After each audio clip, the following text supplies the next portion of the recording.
Hi everyone, welcome back to my channel. Today I am going to Inorbit Mall, which is located in Vashi, Navi Mumbai, to do some shopping. So come along with me as I explore this place. Getting to the mall is super convenient as it is well connected by multiple modes of transport. If you are traveling by train, the Vashi railway station is just a short walk away. And if you are coming by your private vehicle, Inorbit Mall has ample parking space. The parking fee is Rs 50 for 4-wheelers and Rs 20 for 2-wheelers.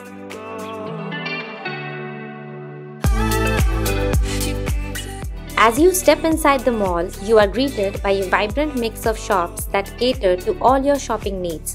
From premium brands to budget-friendly options, there's something for every shopper here.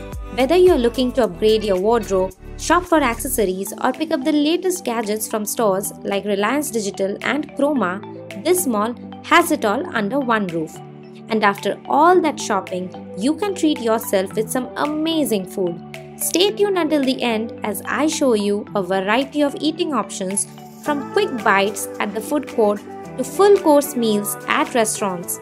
If you are enjoying this video, please take a moment to subscribe to my channel. I share exciting videos on travel and lifestyle, exploring hidden gems, iconic landmarks, and unique experiences. If you love discovering new places and stories, you are in the right place.